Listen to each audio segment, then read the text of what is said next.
Everyone, आज एक new video लेकर आया हूँ। वीडियो का अंदर जो कहानी है वो पूरा सुनिएगा। लेकिन अपना जो भी अपना आदमी होता है, जितना भी अपन होता है, कभी भी इतना विश्वास मत करिए लेकिन बाद में आपको पछताना पड़े। ठीक है, वीडियो स्टार्ट करते हैं। पूरा वीडियो देखिएगा। ইউটিউবে এই জন্য অনুরোধ ঘটনাটি একেবারে শেষ পর্যন্ত দেখবেন। আসসালামু আলাইকুম বন্ধুরা, আশা করি আপনারা সকলেই ভালো আছেন। প্রিয় বন্ধুরা, আজকে আমি আপনাদেরকে একটা টোটালি অন্যরকম গল্প শোনাতে চলেছি। আর আজকের এই গল্পটি শোনানোর পূর্বেই আমি আপনাদেরকে একটা কথা বলতে চাই, আপনারা নিজেদের মনকে শক্ত করে নিন। আর ছোট বাচ্চাদের বাবা মা তো অবশ্যই এই গল্পটি শেষ পর্যন্ত শুনবে, আর অবশ্যই মনোযোগ দিয়ে প্রতিটা কথা শুনবে, কারণ এই ধরনের ঘটনা সচরাচরই আমাদের সমাজ লুকিয়ে ফেলে। আমরা আপনাদেরকে পাকিস্তানি করাচি শহরে ঘটে যাওয়া একটি সূত্র ঘটনা শোনাতে চলেছি। আর আপনার কাছে অনুরোধ, অবশ্যই আপনারা এই ঘটনাটি বন্ধুদের সাথে শেয়ার করবেন, যাতে করে সকলের মাঝে সচেতনতা ছড়িয়ে যায়। আর এই ধরনের মানুষরূপী পশুদের অপরাধ দেখে ফেলার বদলে সকলের সামনে তাদেরকে নিয়ে আসে, যাতে করে তারা সমাজের কোথাও বুক লুকানোর জায়গা পায় না।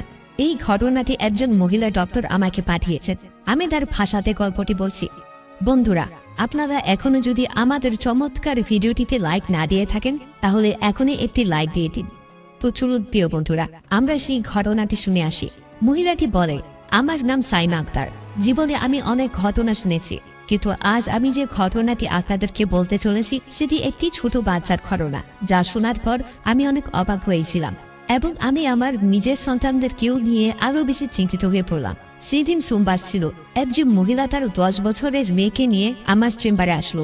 বাচ্চাটিকে দেখে আমি ভীষণ অবাক হলাম, কারণ বাচ্চাটির পেট অসম্ভব রকম ফুলেছিল। আমি ভাবলাম হয়তোবা তার পেটে কোনো অসুখ হয়েছে, পেটে বা পেটের ভেতরে পানি জমেছে। কিন্তু আমি দেখলাম বাচ্চাটার মা কান্না করছে। আমি তাকে বললাম, কি হয়েছে, আপনি কান্না করছেন কেন? আমার কথা শুনে তিনি আরো কান্নায় ভেঙে পড়লেন। তিনি হাত জোর করে আমাকে বললেন, ম্যাডাম, আল্লাহর ওয়াস্তে আমাদের সম্মান আপনি রক্ষা করুন। বাচ্চাটির মাকে দেখে আমি আন্দাজ করতে পেরেছিলাম আসলে ঘটনা কি। আসলে ওই 10 বছরের ছোট্ট মেয়েটি গর্ভবতী ছিল, আর তার মা আমাকে বলেছিলেন যাতে আমি তার সম্মান বাঁচিয়ে দিই, যাতে করে কেউ না জানতে পারে যে তার মেয়েটি প্রেগনেন্ট ছিল। আমি ওই মহিলার দিকে করুণ দৃষ্টিতে তাকিয়ে বললাম, আচ্ছা, আমি তার আলট্রাসোনোগ্রাম করে দেখছি। তিনি আমাকে বলে উঠলেন, না ম্যাডাম, আলট্রাসোনোগ্রাম করার কোনো প্রয়োজন নেই। আমার বাচ্চা মেয়েটি গর্ভবতী, আপনি তো দেখতেই পাচ্ছে, আপনি তো ডাক্তার, আপনি সবই জানেন। আমি বললাম, কিন্তু আমার তো আপনার মেয়েকে পরীক্ষা করে দেখতেই হবে তার শরীর ঠিক আছে কিনা, আর কিভাবে সে প্রেগনেন্ট হলো, তার সাথে কি কেউ জোর জবরদস্তি করেছে? ওই মহিলা তার মেয়ের দিকে তাকিয়ে বলে, না ম্যাডাম, এসব আমরা কিছুই জানি না, আপনি ওকেই জিজ্ঞেস করে নিন, সে আমাদের সবার মুখে কালি মাখিয়ে দিয়েছে। ওই মহিলাটি ঘৃণার দৃষ্টিতে তার মেয়ের দিকে তাকিয়ে কথাগুলো বললে। তারপর আমাকে হাত জোর করে বললে, যদি এই কথা ওর বাবা জানতে পারে তাহলে সে আমাকে জীবন্ত কবর দিয়ে দিবে। আমি জিজ্ঞেস করলাম, কিন্তু কেন? আপনার মেয়ের পেট তো এতদিনে বেশ ভালোই বড় হয়েছে, আপনার স্বামী কি তা দেখেনি? সে চোখের পানি নিস্তে মুছতে বলল, সে তো মনে করেছে বাচ্চার পেটে পানি জমে গিয়েছে, অথবা তার পেটে কোনো অসুখ হয়ে গিয়েছে। তাছাড়াও আমার মেয়ের স্বভাব চরিত্র অনেক ভালো ছিল। সে গ্রামের মুক্তবি কোরআন পড়তে যায়, এমনকি সে তার চেয়ে ছোট বয়সী বাচ্চাদেরকেও পড়ায়, কারণ সে নিজে খুব ভালো কোরআন তিলাওয়াত করতে পারত। সে 5 ওয়াক্ত সালাত আদায় করত। আমার এত ভালো মেয়ের উপর আমি কোনো দোষ দিতে চাই না। আর তাছাড়া এখন তার বয়স অনেক কম, এখন তো তার ছোটবেলা কাটছে। আপনি মনে করবেন না আমি নিজের মেয়ে বলে মিথ্যা কথা বলছি আপনাকে এবং তার তারিফ করছি, বরং সত্যিকার অর্থে আমার মেয়েটা অনেক নেক এবং পরহেজগার। তাকে আমরা কোনোদিন কোনো জিনিসের কমতি অনুভব করতে দিই। তার বিদ্যালয় পরিবেশও অনেক ভালো, সব ধরনের সুযোগ সুবিধা ছাত্রছাত্রীদের দেওয়া হয়। আমার মেয়ের সাথে স্কুলের এক ধরনের কোনো ঘটনাই ঘটেনি। আমার মেয়ের সাথে স্কুলে এই ধরনের কোনো ঘটনাই ঘটেনি, কিন্তু কি আর বলবো, সবই আল্লাহ তাআলার ইচ্ছা। এই কথা বলে ওই মহিলা মাথা নিচু করে ফেললেন। আমার ওই মহিলার উপর সন্দেহ হতে শুরু করলো, কারণ এটা তো অসম্ভব যে কোনো পুরুষহীন কোনো জোর জুলুম ছাড়া অটোমেটিকলি একটা মেয়ে গর্ভবতী হয়ে গিয়েছে। কেউ না কেউ তো মেয়েটির সাথে বাজে কিছু করেছে, অথবা তার মাই হয়তোবা তার প্রতি বেখেয়াল হয়ে গিয়েছিল। এই কারণে তো বাচ্চাটার আজ এই অবস্থা হয়েছে। আমি মনে মনে এসব ভাবছিলাম। আমি দেখলাম বাচ্চাটার মা আমার চোখে চোখ রাখছেন না। মনে হচ্ছিল বাচ্চাটির মা আমাকে সম্পূর্ণ ঘটনাটা বলতে চাচ্ছেন না। আমি বললাম, আপনার মেয়ের তো আলট্রাসোনোগ্রাম অবশ্যই করাতে হবে, একমাত্র তখনই আমি বুঝতে পারবো তার কত মাস রয়েছে, আর সে অনুযায়ী তার চিকিৎসা করাতে হবে। ওই মহিলা আলট্রাসোনোগ্রাম করাতে রাজি হলে। তার মেয়েটিকে নিয়ে আমি আলট্রাসোনোগ্রাফ রুমের দিকে যাচ্ছিলাম। তখন ওই মহিলা বললেন, ম্যাডাম আমিও আপনার সাথে যাব। আমার মনে হচ্ছিল তিনি তার মেয়েকে আমার সাথে একা ছাড়তে চাইছেন না। হয়তো তিনি চাচ্ছিলেন না যে তার মেয়ে আমাকে একান্তে কিছু বলে দিক। আমার কাছে সবকিছু সন্দেহজনক তো লাগছিলই। কিন্তু প্রাইভেট হসপিটালে মানুষ একদমই অনাধিকার চর্চা করে। সরকারি হাসপাতাল হলে মানুষ অতিরিক্ত আবদার করে না, ডাক্তারের সকল কথা বিশ্বাস করে এবং শুনে। কিন্তু প্রাইভেট হসপিটালে রোগীর পরিবারের লোকেরা কারোরই কোনো কথা শুনতে চায় না। যাই হোক, বেশিরভাগ সময়ে রোগীর পরিবারের লোকেরা নিজেদের মন বন্ধ সবকিছু বলতে চায়, সবকিছু করতে চায়। ঠিক সেই রকমই এই মহিলাও তার মেয়ের সাথে আলট্রাসোনোগ্রাম রুমে আসতে চেয়েছিল। আমি তাকে নিষেধ করলাম না, সেও আমার সাথে সাথে রুমে প্রবেশ করলো। আমি যখন তার মেয়ের আলট্রাসোনোগ্রাম করছিলাম তখন তিনিও কম্পিউটারের স্ক্রিনে তার মেয়ের পেটের প্রতিচ্ছবি দেখছিলেন। তিনি আমাকে বলে, কি মনে হয় ম্যাডাম, এখনো কি আমাদের মেয়ের আর আমাদের পরিবারের সম্মান বাঁচানোর কোনো আশা আছে? আমি বললাম, দেখুন আপনি মান সম্মানের কথা বন্ধ করুন। সে তো ছোট একটি বাচ্চা, আর যখন সে কোনো অপরাধী করেনি তখন আপনি অযথা তার মাথায় এর দায়ভার কেন চাপিয়ে দিচ্ছেন? ছোট বাচ্চাদের তো এই ধরনের কাজে কোনো আগ্রহই আসে না। আপনার নিজের বাচ্চার আশেপাশের পরিবেশ ভালোভাবে খবর রাখতে হবে। আপনাকে এটা জানতেই হবে যে সে কার সাথে মেলামেশা করছে, কি করে, কার সাথে কোথায় যায়, তার সাথে কে থাকে ইত্যাদি সম্পর্কে। আর তার সাথে সাথে আপনার নিজের বাচ্চারও খেয়াল রাখতে হবে। আলট্রাসোনোগ্রাম রিপোর্ট আসলেই আপনি জানতে পারবেন যে আপনার মেয়ের সাথে ঠিক কি ঘটেছে। আমি ওই মহিলাকে এসব তো বলে দিলাম, কিন্তু আমি সব বুঝতে পেরে গিয়েছিলাম। আলট্রাসোনোগ্রামের রিপোর্ট জানতে পারা আমার জন্য কঠিন কিছু ছিল না। কিন্তু আমি তবুও আধা ঘন্টা যাবৎ ভাবতে থাকলাম যে আমি এই মহিলাকে কি বলবো। এরকম না হয় যে সে আমার প্রতি রেগে যায় অথবা তার মেয়েকে মারধর করতে শুরু করে দেয়। আমি মহিলার সাথে খুব বাজ বিচার করে কথা বলছিলাম। আমি তাকে বুঝিয়ে বললাম, দেখুন আপনার মেয়েটি খুবই সেন্সিটিভ একটি পরিস্থিতির মধ্য দিয়ে যাচ্ছে। এরকম সময় তার জীবনও বিপন্ন হতে পারে। এই কারণে তার অনেক যত্ন করতে হবে। যদি আপনি তার খেয়াল রাখেন একমাত্র তখনই তার জীবনটা সহজ হবে। আর তাছাড়াও আপনি হচ্ছে বাচ্চার মা, কোনো শত্রু তো না যে আপনি তার সাথে এতটা বাজে ব্যবহার করবেন। আপনার মেয়ে প্রেগনেন্ট, আপনার মেয়ের ইতিমধ্যে 8 মাস হয়ে গিয়েছে। এই সময় যদি আমি আপনার মেয়ের অ্যাবর্শন করার চেষ্টা করি তাহলে হতে পারে তার ফলস্বরূপ সারা জীবন আপনার মেয়েকে কষ্ট পেতে হবে। তাই এই সময় এসে আমরা তার বাচ্চার অ্যাবর্শন করাতে পারবো না। আপনি বরং এক কাজ করুন, আপনি তাকে বাড়িতে নিয়ে যান, তার খেয়াল রাখুন আর তার বাচ্চাটা পৃথিবীতে আসতে দিন। বেআইনি কোনো কাজ করা উচিত নয়। আর তাছাড়া তার উপর এই প্রতিক্রিয়া এখন প্রয়োগ করাও সম্ভব নয়। প্রথমত সে বয়সে খুবই ছোট, আর দ্বিতীয়ত আপনার বাচ্চার শারীরিক অবস্থা খুবই দুর্বল। তাকে বাড়িতে নিয়ে যান, তার যত্ন করুন। আমি ওই মহিলাকে এই কথাগুলো বলে বুঝিয়ে তো দিলাম, কিন্তু সে কান্না করতে শুরু করলো। ম্যাডাম আপনি যা বলছেন তা একেবারেই অসম্ভব। যদি আমি মেয়েটিকে আমার সাথে বাড়িতে নিয়ে যাই তবুও তার বাচ্চা পৃথিবীতে আসার পূর্বে সে জীবন্ত কবরে পরিণত হবে। আপনি একবার নিজেকে আমার জায়গায় ভেবে রাখুন তো। যদি আপনি আমার মতে একজন কিশোরী মেয়ের মা হতেন আর আপনার মেয়েটি এই ছোট বয়সে গর্ভবতী হতো, তাহলে কি আপনার স্বামী আপনাকে ছেড়ে দিত? আসলেই তো বাচ্চার মাকেই প্রশ্ন করবে বাচ্চাকে কি শিক্ষা দেওয়া হয়েছে। সেই প্রশ্ন বাচ্চার মাকেই করা হয়। আমি এই অবস্থায় তাকে বাড়িতে নিয়ে যেতে পারবো না। আপনি কোনো না কোনো উপায় বের করুন। তাছাড়া আমার জন্য আমার মেয়েটিকে ছেড়ে দেওয়া ছাড়া আমার কোনো উপায় থাকবে না। ওই মহিলার স্বার্থপরতা দেখে আমি অবাক হয়ে গেলাম। আমি বললাম, আপনি আপনার মেয়েকে ছেড়ে কোথায় যাবেন? আপনার মেয়ের আপনি ছাড়া আর কে আছে? সে বলল, দেখুন ম্যাডাম এত কিছু আমি জানি না, কিন্তু যদি আপনার কাছে কোনো সমাধান থেকে থাকে তাহলে বলুন। কারণ হয় এই মেয়ে মারা যাবে, না হয় আপনি তার বাচ্চার অ্যাবর্শন করার ব্যবস্থা করুন। এই কথা বলে বাচ্চাটির মা কান্না করতে শুরু করে দিলেন। আমি বাচ্চাটির মাকে বললাম, যদি আপনি আপনার বাচ্চাকে আমার ক্লিনিকে রেখে যান আর তার সন্তান ভূমিষ্ঠ হওয়ার আগ অব্দি সে আমার কাছেই থাকে, এমনটা কি করা সম্ভব? ওই মহিলা আমার কথা শুনে চট করে বলে উঠলেন, হ্যাঁ হ্যাঁ এটা সম্ভব। আমি আমার স্বামীকে বলে দিব যে আমি স্বামী একে আমার বোনের বাড়িতে পাঠিয়েছি। খালার বাড়িতে গিয়ে তো মেয়েরাই থাকে, এটা স্বাভাবিক। তাহলে সে আর আমাকে সন্দেহ করবে না, আর আমার বোনও আমাকে সাপোর্ট করবে, কারণ সেও জানে স্বামী আর কি হয়েছে। আপনি শুধু বলুন এই কাজের জন্য আপনার কত টাকা লাগবে। ওই মহিলা অস্থির ছিল আর একই সাথে নিরুপায়ও ছিল। নিজের মেয়ের জন্য অনেক চিন্তিত ছিলেন তিনি। আমি তাকে সান্ত্বনা দিলাম আর এই বলে আরো আশ্বস্ত করলাম যে আমি আপনার কাছ থেকে কোনো টাকা চাই না। আমি তো শুধু এই বাচ্চাটির মায়ায় পড়ে আপনাকে এই প্রস্তাব দিলাম। এমনিতেও আমার ক্লিনিকে রাতের বেলা কেউ থাকে না, আমি একাই থাকি। আমি আপনার মেয়ের খেয়াল রাখবো আর বাকিটার সময় আমি তাকে বাড়িতে নিয়ে রাখবো। আপনি যদি আমার উপর ভরসা করতে পারেন তাহলে আপনার মেয়েকে এখানে রেখে যান। বাচ্চার মা আর কি বলবে, তিনি তো শুরু থেকেই পেরেশান ছিলেন। তিনি বললেন, আচ্ছা ঠিক আছে ম্যাডাম, আমি তাকে এখানে রেখে যাচ্ছি। তার মা চলে যাওয়ার পর আমি স্বামীকে জিজ্ঞেস করলাম, মামুনি, তুমি কি স্কুলে যাও? কে তোমার এমন করেছে? তোমার এই অবস্থা কিভাবে হলো? সে আমাকে সবকিছু বলে দিল। আমার সন্দেহ ছিল যে হয়তোবা স্কুলের কেউ বা স্কুলের বাসের ড্রাইভার তার সাথে এমন করেছে, যার ফলস্বরূপ এমনটা হয়েছে। কিন্তু এমনটা কিছুই না। বাচ্চাটা আমাকে এরকম কিছুই বলল না, এমনকি সে ভীতসন্ত্রস্ত ছিল না। মনে হচ্ছিল সে এই বিষয়ে কিছুই জানে না যে তার সাথে কি হয়েছে, কখন হয়েছে, কিভাবে হয়েছে। সে নিজের পিঠে হাত থেকে নিষ্পাপ স্বরে আমাকে বলে উঠল, ম্যাডাম, আমারও কি বাচ্চা হবে? আমিও আম্মু হয়ে যাব? আমি বললাম, হ্যাঁ মাউন, তুমি আম্মু হয়ে যাবে, কিন্তু তার জন্য তোমাকে অনেক কষ্ট করতে হবে। একই সাথে আমি তাকে দৌড়ঝাঁপ করতে নিষেধ করলাম। বললাম, এখন তোমার নিজের খেয়াল রাখতে হবে, তোমাকে বিশ্রাম করতে হবে, নিজের জন্য দোয়া করো, আর মনে করার চেষ্টা করো যদি কেউ কখনো তোমার সাথে খারাপ আচরণ করে থাকে তাহলে আমাকে তা সত্যি সত্যি বলে দাও। সে এক বাক্যে না বলে দিল আর বলল, না, আমার সাথে কেউই কোনো খারাপ ব্যবহার করেনি, খারাপ কিছুই করেনি। আমি তার কথা বুঝতে তো পারছিলাম, কিন্তু বিশ্বাস করতে পারছিলাম না। মেয়েটির মা তার পরের দিন আসলো। তার কাছে অনেকগুলো খাবার ছিল যা তিনি তার বাচ্চার জন্য নিয়ে আসছিল। আমি তার কাছ থেকে খাবারগুলো নিয়ে ক্লিনিকে রেখে দিলাম। ওই মহিলা আমাকে এটাও বলল যে তিনি প্রায় মেয়ের সাথে দেখা করতে আসবেন।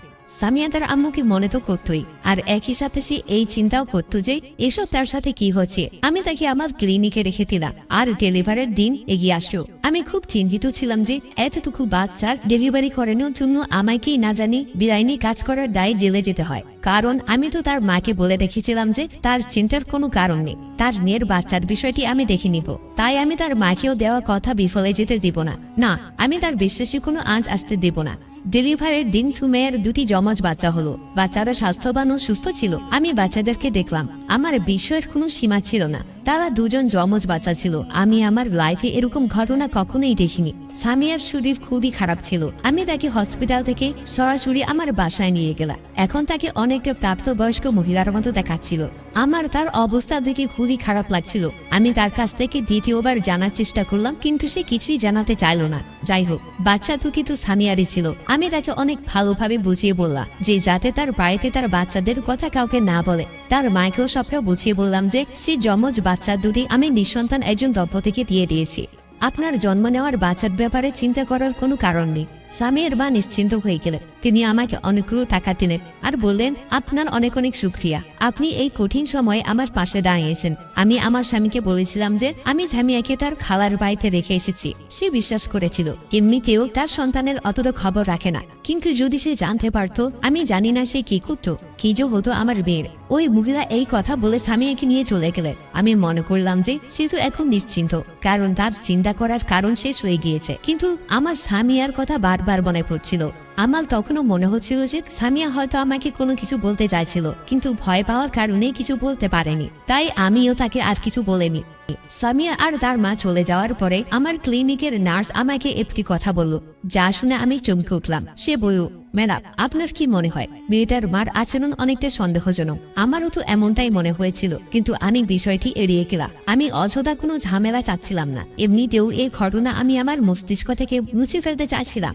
আমার ধারণা ছিল যে সামিয়া আমার কাছে আবারও আসবে, আর আমাকে আবারও তার চিকিৎসা করাতে হবে। আমার দৃষ্টিতে এটিই ছিল তাদের জীবনে আসা সবচাইতে বড় বিপর্যয়।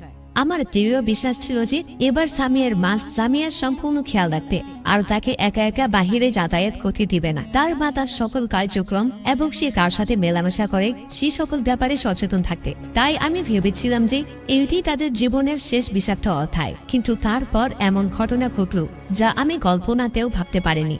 এবং খুব সম্ভবত 7-8 মাস পরে সামিয়া আবার আমার ক্লিনিকে আসলো। এবার তার মা তার সাথেই ছিল, আর সামিয়া বড় একটি ওড়না গায়ে জড়িয়ে রেখেছিল। এবারও তার পেট অনেক বড় ছিল। মনে হচ্ছিল আবারও তার জীবনে কোনো দুর্যোগ নেমে এসেছে। আমি ভাবলাম হয়তো অন্য কোনো সমস্যা হয়েছে, যে কারণে তারা আমার কাছে এসেছে। কিন্তু তারপর সামিয়ার মা আমাকে যা বললেন তা শোনার জন্য আমি মুখেও খুঁজতে উঠছিলাম না। আমি জিজ্ঞেস করলাম, কি সমস্যায় আসা হলো আবার? আমার কাছে আপনারা কেন আসলে? সাবিয়ার মা বললেন, আমার মেয়ের সাথে আবারও একই ঘটনা ঘটে গিয়েছে। আমি জিজ্ঞেস করলাম, কি হয়েছে? সামিয়ার মা কান্না করতে শুরু করলেন। তাকে কান্না করতে দেখে আমি বুঝে গেলাম নিশ্চয়ই আবার কোনো গোলমাল হয়েছে। সামিয়ার সাথে আবারও সেই ঘটনা ঘটে গিয়েছে, যে ঘটনার কারণে পূর্বে সে আমার কাছে এসেছিল চিকিৎসা নিতে। আমি জাস্ট বুঝে উঠতে পারছিলাম না যে একটা ছোট বাচ্চা এতটুকু বয়সে এই ধরনের ঘটনার সাথে কিভাবে নিজেকে মানিয়ে দিচ্ছে। আর সালমা বেগম তো তার মেয়ের কোনো খেয়ালই রাখেন না, আর না সামিয়া এই ব্যাপারে কিছু জানে। আমি জিজ্ঞেস করলাম, আবার এসব কিভাবে হয়ে গেল? আপনি তো বলেছিলেন আপনার মেয়ের আশেপাশে এই ধরনের কোনো বাজে মানুষ থাকে না, তাহলে এসব কিভাবে হলো? সালমা বেগম আবার কাঁদতে শুরু করে দিলেন এবং বললেন, ম্যাডাম আমি তো বিজয়ী জানি না এসব কি করে হচ্ছে। আমার মনে হচ্ছে আবারও তার সাথে একই ঘটনা ঘটেছে। আপনি আবার মেয়েকে দয়া করে টেস্ট করে দেখুন ঠিক আছে কিনা, কারণ এখনো আমি তার অন্য কোথাও আর কোন টেস্ট করাইনি। যেহেতু আপনি আমার পরিস্থিতি সম্বন্ধে আগে থেকেই জানেন, এই জন্য আমি শুরু থেকেই আবারও আপনার কাছে এসেছি। আপনি আল্লাহর ওয়াস্তে চেক আপ করে আমাকে বলে দিন আমি যা ভাবছি তা সত্যি নাকি মিথ্যা। হে আল্লাহ, আমি যা ভাবছি তা যেন মিথ্যে হয়, নয়তো আমি জীবন্ত লাশ হয়ে যাব। এবার আমি তার বাবার কাছে কি অজুহাত দিব? এবার তো আমার জীবন একেবারে শেষ করে ফেলে দেন তিনি। আমি বললাম, আপনি অযথা সন্দেহ করবেন না, আমাকে আগে চেক আপ করতে দিই। যতক্ষণ না টেস্ট রিপোর্ট আসছে ততক্ষণ আপনি উল্টোপাল্টা কোনো কিছুই ভাবেন না। কিন্তু আলট্রাসোনোগ্রাম করানোর সময় কম্পিউটার স্ক্রিনে চোখ পড়তে আমার পায়ের নিচ থেকে যেন মাটি সরে গেল। আমি আমার চোখে বিশ্বাস করতে পারছিলাম না। আমি ভাবিনি আগের বারের মতো সামিয়ার সাথে আবারও এসব ঘটবে। আমি সামিয়ার মাকেও এসব সত্যি কথা বলে দিলাম। সে বলল, এবার বলুন এসব কিছু মিথ্যা, আমাকে বলে দিন যে এগুলো সব মিথ্যা। আমি পবিত্র কোরআন হাতে নিয়ে কসম করে বলতে পারবো যে আমার মেয়ের এরকম ক্ষতি করার মতো কাউকে আমি চিনি না। আপনি হয়তোবা আমাকে সন্দেহ করেন বা ভাবতে পারেন যে এই কেমন মা যে নিজের মেয়ের ব্যাপারে এতটুকু খোঁজ রাখে না, কিন্তু আমি কসম করে বলছি আমি সত্যিই জানি না যে এসব কি করে হচ্ছে। আমি বললাম, এখন আপনার আর পেরেশান হতে হবে না, কারণ ওষুধ দিলেই সুমাইয়া সুস্থ হয়ে যাবে। আপনার আগের মতো ঝামেলা করতে হবে না, কিন্তু বারবার এসব ঘটনার কারণে আপনার মেয়ের স্বাস্থ্য নষ্ট হয়ে যাবে। এত কম বয়সী একটা বাচ্চা মেয়ের জন্য এসব খুবই ভয়ঙ্কর। আপনিও তো জানেন যে তার শরীরের অবস্থা কেমন। প্রথমত তার বয়স কম, দ্বিতীয়ত তার শরীর স্বাস্থ্য খুবই দুর্বল। আপনাকে তার খেয়াল রাখতে হবে। আমার কথা শুনে সালমা বেগম বললেন, অবশ্যই খেয়াল তো আমি রাখবই, আপনি শুধু আমাকে ওষুধ দিয়ে দিন, কিন্তু আমাকে এটাও বলে দিন যে আমার বাচ্চার সাথে এমনটা কি করেছে। সে আমার ক্লিনিকেই কান্না করতে শুরু করলো। আমি বললাম, এটা তো আর আমি বুঝতে পারছি না। আমি তো অনেকবার সামিয়াকে আদর করে বুঝিয়ে জিজ্ঞেস করেছি যে এমন কেউ কি আছে যে তোমার সাথে নোংরা আচরণ করেছে, কিন্তু সে আমাকে স্পষ্টভাবে না বলে দিয়েছে। সে বলেছে এরকম কেউ নেই, আজ পর্যন্ত এরকম কেউ আসেনি যে আমাকে খারাপ নজরে দেখেছে, এরকম কেউ নেই যে আমাকে স্পর্শ করার চেষ্টা করেছে। যা কিছুই হয় হঠাৎ করেই হয়ে যায়। আমি এ ব্যাপারে কিছুই জানি না।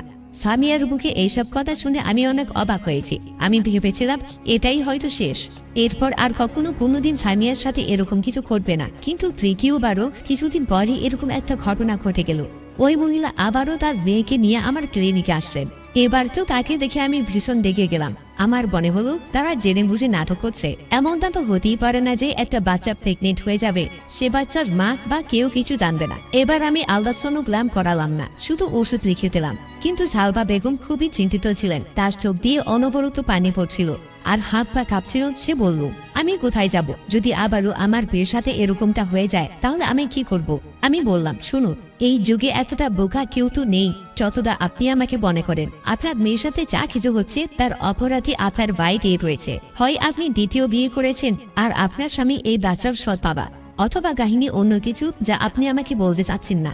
যদি এর মধ্যে একটাও না হয় তাহলে আপনি আপনার বাচ্চা সবসময় নিজের কাছে হেফাজতে রাখুন। আমার মনে হয় না যদি আপনি সবসময় আপনার বিয়েকে আপনার সাথে রাখেন তাহলে এই ধরনের ঘটনা আর পুনরাবৃত্তি হবে। সালমা বেগম বললে, বিশ্বাস করুন আমি এমনটাই করি, শুধু তাকে পড়তে পাঠাই মুক্তবে, আর বাকিরা সময় সে আমার সাথেই থাকে। সালমা বেগম আমার সাথে কথা বলছিলেন। ঠিক তখনই আমার ক্লিনিকে আরো একটি মহিলা তার মেয়েকে নিয়ে আসলেন, যার বয়স সামিয়ার মতোই ছিল। সেও তার মায়ের সাথে আমার ক্লিনিকে এসেছিল। ওই মেয়েটির মা আমাকে বলে, আমি আপনার সাথে অনেক জরুরি একটা বিষয় নিয়ে কথা বলতে চাই, আর আলাদাভাবে আড়ালে কথা বলতে চাই। অর্থাৎ ওই মেয়ের মা সালমা বেগমের সামনে কথা বলতে চাইছিলেন না। আমি আন্দাজ করে বললাম, ওই মহিলার সাথে থাকা মেয়েটির বয়স 12-13 বছর হবে। ওই মেয়েটিও খুব চিন্তিতভাবে দাঁড়িয়েছিল, তার চোখ দিয়ে পানি ঘটছিল। আমি তাকে দেখে বুঝতে পারলাম তার সাথেও হয়তো এরকম খারাপ ঘটনা ঘটে গিয়েছে। আমি সালমা বেগমকে ওষুধ লিখে পাঠিয়ে দিলাম আর দ্বিতীয় মহিলাকে চেম্বারে বসালাম, কারণ তারা তো আমার ক্লিনিকে প্রথমবার এসেছিল, তাদেরকেও আমার সময় দিতে হবে। আমি দেখলাম ওই মহিলাকেও সামিয়ার মতো পেটের কোনো সমস্যা নিয়ে এসেছে। রাফিয়ার মা বললেন, তার নাম ছিল রাফিয়া। রাফিয়ার মা বললে, আমার মেয়ের পেটে অনেক ব্যথা। বেশ কিছুদিন ধরে এমন কিছু লক্ষণ ঘটেছে যা শুধু বিবাহিত নারীদের সাথেই হয়। আমি রাফিয়ার নার্ভ চেক করলাম। আমি বুঝতে পারলাম রাফিয়ার সাথেও একই ঘটনা ঘটেছে যা সামিয়ার সাথে ঘটে গিয়েছিল। রাফিয়ার আলট্রাসোনোগ্রাম রিপোর্ট দেখার পর আমার কাছে সবকিছু একেবারে স্পষ্ট হয়ে গেল। এবার আমার অনেক কষ্ট হচ্ছিল বাচ্চা মেয়ে দুটির জন্য। এসব দেখে আমি খুবই চিন্তায় পড়ে গেলাম। আমি রাফিয়ার মাকে সব সত্যি কথা বলে দিলাম। আমি বললাম, আপনার বিয়ে গর্ভবতী। রাফিয়ার মা মাথায় হাত দিয়ে মাটিতে বসে পড়লে। তিনি বললে, আমি বুঝতে পারছি না এমনটা কি করে হতে পারে। আমি তাকে প্রথম সামিয়ার সম্বন্ধে বললাম, কারণ এবার মায়েদের সচেতন হওয়া খুবই জরুরি ছিল। এই ঘটনার পরে আমি আর নিজেকে আটকে রাখতে পারলাম না। তারপর আমি নিজে থেকেই ওই বাচ্চা মেয়ে দুটির পক্ষ থেকে পুলিশে রিপোর্ট করলাম। আমি পুলিশকে সব ঘটনা খুলে বললাম। আমাদের এখানকার পুলিশটা সৎ না, এর জন্য মানুষ কোনো সমস্যায় পড়েও পুলিশকে কমপ্লেন করতেও দুবার ভাবে, বিশেষ করে ওই ধরনের মেয়েলি সমস্যা হলে।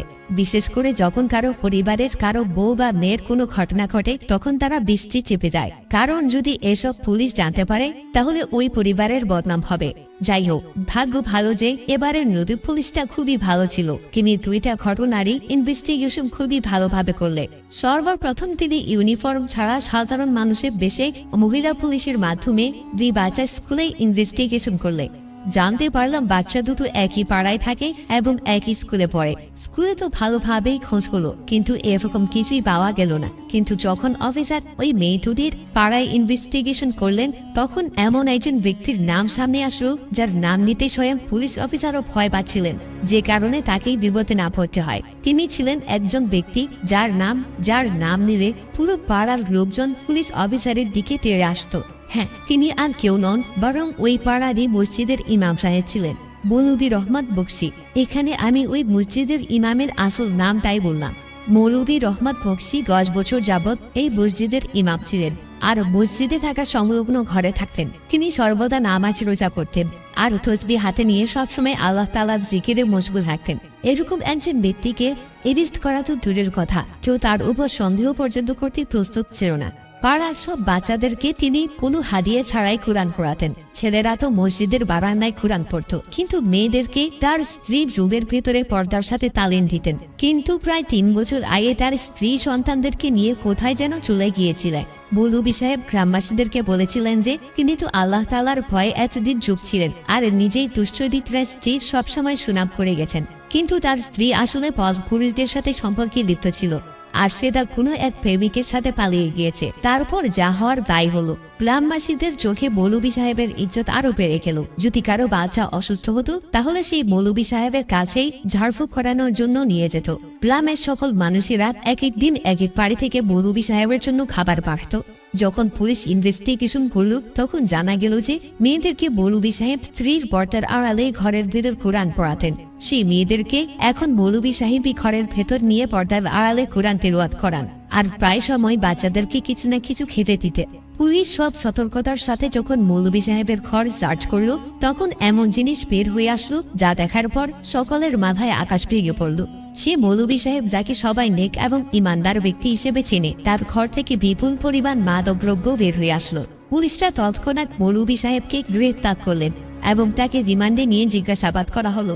তখন মৌলভী সাহেব তার সকল কৃতকর্মের কথা স্বীকার করলে। চকলেট এবং গোল্ড ড্রিঙ্কস এর সাথে নেশার দ্রব্য মিশিয়ে খাইয়ে মেয়েদেরকে বেহুশ করে আজ পর্যন্ত তিনি নিজের খায়েশ মিটিয়েছেন। তাই মাসুম বাচ্চাগুলো তো জানতে পারতো না যে কেউ তাদের জীবন জাহান্নাম বানিয়ে ফেলেছে। ওই বাচ্চাগুলোর মা বাবা যারা মৌলভী সাহেবকে নেক এবং ইমানদার মনে করতেন, সে তো প্রকৃতপক্ষে একজন শয়তান ছিল। পরবর্তীতে এও জানা গেল যে মৌলভী সাহেবের স্ত্রী পাক পবিত্র এবং ইমানদার একজন মহিলা ছিলেন। একদিন তিনি মৌলভী সাহেবকে একজন ছাত্রীর সাথে কুকর্ম করতে দেখে ফেলেন। তিনি যখন এই মৌলভী সাহেবকে জেরা করেন, তখন মৌলভী সাহেব নিজেই মারধর করে সন্তানদের সাথে গভীর রাতে নিজের স্ত্রীকে বাড়ি থেকে বের করে দেন। আস্তাগফিরুল্লাহ। প্রিয় বন্ধুরা, আপনাদের সবার কাছে একটাই অনুরোধ, আপনারা সবাই নিজেদের বাচ্চাদেরকে হেফাজতে রাখবে। অনেক সময় আমরা যাদেরকে অন্ধ বিশ্বাস করি তারাই আমাদের ক্ষতি করে বসে, আর নিজেদের বাচ্চার উপর তো কখনোই কারো উপর বিশ্বাস করবেন না। আল্লাহ তাআলা আমাদেরকে এই ধরনের মানুষটুপি শয়তান থেকে সবসময় হেফাজতে রাখুন। সকলেই কমেন্ট বক্সে লিখুন আমিন।